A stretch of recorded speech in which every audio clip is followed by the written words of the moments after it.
Welcome back to the grind, and welcome to the Lotus Bloom season. There have been some huge changes to the season structure, and this will very significantly affect people in their efforts to obtain a mythic because the costs of everything have gone up. But there are some interesting changes to the layout and the mechanics of the keys for mythics, which we will discuss. So some of the big changes were the branch costs were increased by 4.5 thousand sigils.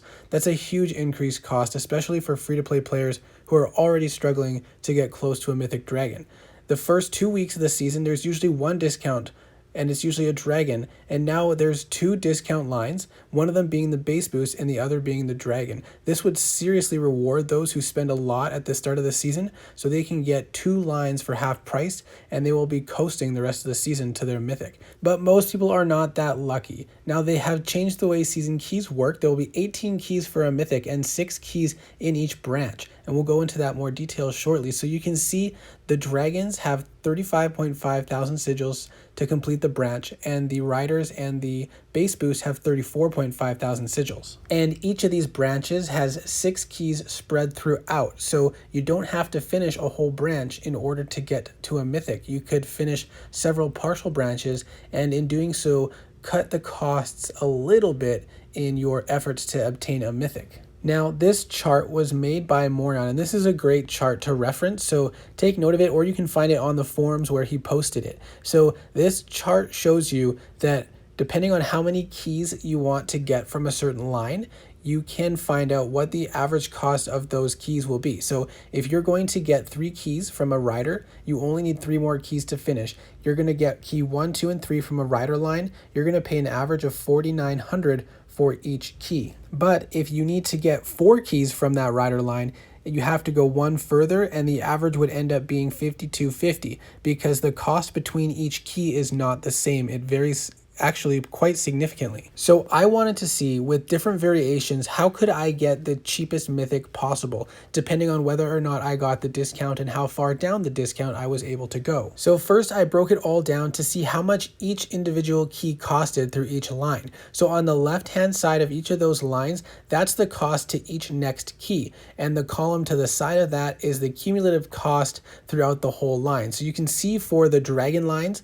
the first 3 keys cost quite a lot, but the last 3 keys cost significantly less than the first 3 do. So you can see the cost is loaded to the front of the line. Now for the riders and the base boost, they're pretty much identical, except the first key on the base boost costs 6,300 to get to, and the first key on the riders costs 3,850 to get to. Because of that, the second key varies as well, but beyond that, all the keys cost the same in those lines. So looking at that, you can see that the base boost and the rider lines to get the first 3 keys is cheaper than it costs to get the second 3 keys. And it's cheaper by about 5,000 sigils. Now, when we look at the combinations that we can do to get a mythic, we have to add up to 18 keys. Now, you might think if you just do the first 3 keys on every single line, that would be cheaper. But because the dragon lines are so much more expensive, and if you're only getting 3, you'd have to utilize every single line, it actually ends up being more expensive than just doing 3 straight lines. It actually gets close to 110,000 sigils. So you want to keep in mind, if you're going to get at least to the 3rd key, you're going to have paid the majority of that line, and you might as well finish the dragon line,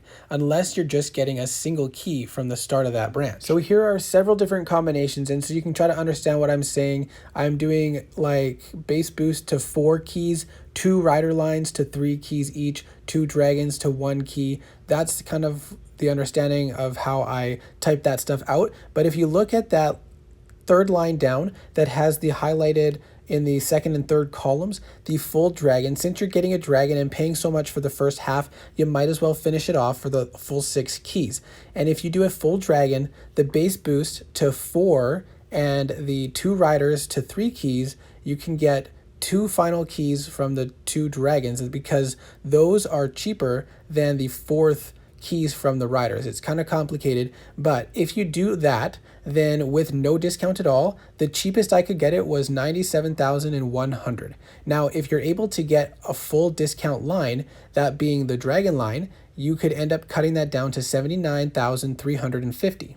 The last column on the right is if you can get 9 keys during the discount period. But let's be honest, if you're getting that many keys during the discount period, you're probably not going to fuss about 1,000 or 2,000 sigils. So we'll ignore that column. And then if you're mostly concerned about getting the full base boost branch and then you want to get it as cheap as possible, I think getting the that column down there where it says full base boost, 2 riders to 3, and then 1 dragon, that gets you pretty reasonably priced and getting the full base boost, but you do get 1 dragon as well. The full base boost would be at the start. Now, if you're like me and you want to have 3 full lines because otherwise things are useless or not as useful, I should say, especially at higher level, then if you go the base boost first and then the dragon and then the rider later with no discount, it's 104,500, so it's pretty expensive.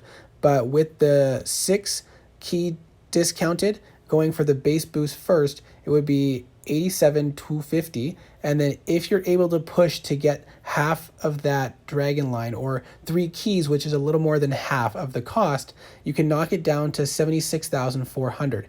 And when you compare that to the cheapest possible lines where you have a bunch of fragmented lines, it doesn't really end up being that much more. You end up paying like 6,000 to 7,000 more sigils, but then you don't end up with riders that you can't max out. Now, if you're an early level player, you're just going for your first mythic and you really wanted to get the mythic, you don't care about the riders or about having dragons you won't be able to use, you just want to save as many sigils as you can, then this may be an option for you to cut costs as much as possible, because in the end, for a free-to-play player, 5 to 6 or up to 8,000 sigils is quite significant.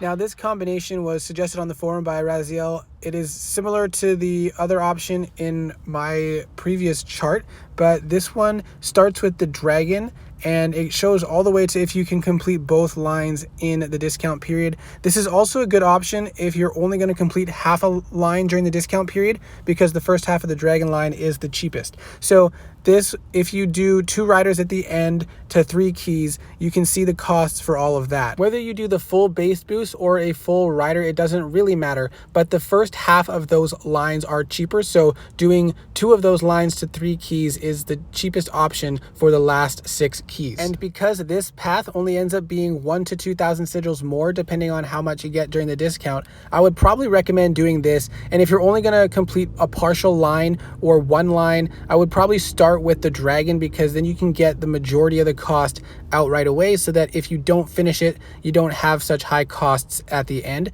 And then after that, probably get the base boost to at least 3 keys, and then decide if you want a full rider or the full base boost. A full rider would be useful, especially with this new invoker rider. If you do not have one for an invoker yet, that would be a great start.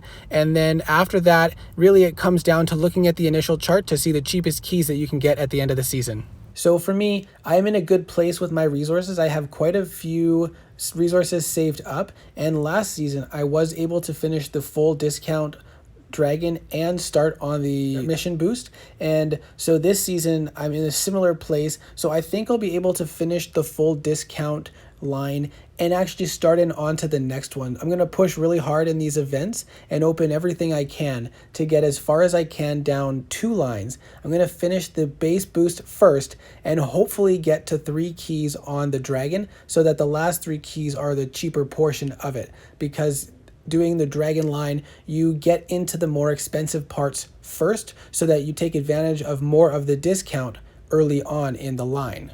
After that, I'll have to see where I'm at the end of the season. If I can get a full rider, I would go for the Invoker rider, which will be just under 35,000 sigils. Otherwise, I can do 2 half riders for just under 30,000 sigils. Now, if you have not seen my videos on how to get a mythic free to play, I will put them in the description below. That is still very important and pertinent information that you can learn from that. The only difference is the costs have now changed. So you will need more resources in order to meet the goals. Also, the strategy of opening as much as you can is just even more important during these 2 discount line periods, because you can save costs if you can complete more than 1 full line. Now, when it comes down to using your rubies to spend on gold chests or super sigil chests, if you are going to be fighting tooth and nail to get as many sigils as you can, it is most efficient to spend them on super sigil chests. And I talk about this and how to plan it out for yourself in these videos, but if you know that you get a certain amount of rubies throughout the season and that you get a certain amount of rubies from each event, and you can calculate how many rubies you will need at the end of the season, then you can reliably spend some rubies at the start during the discount period to get it a little bit cheaper as much as possible. And one final piece of advice, if you are a free-to-play player and you really do want a mythic, you may have to put in a little extra effort than you were intending to.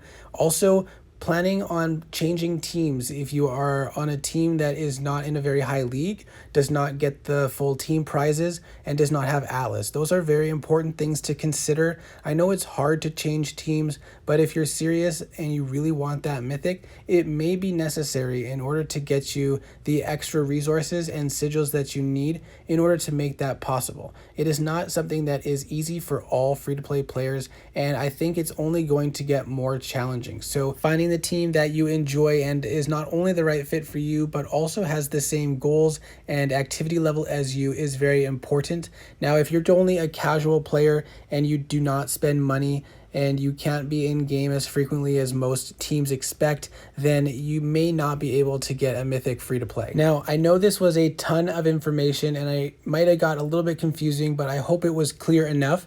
If you need to, you can watch it back or ask me questions online. My ID is in the description below. I hope this was helpful in planning out your season and getting a better idea of how much it will cost and how much you are potentially able to cut costs by doing partial lines. Good luck and see you in the next video.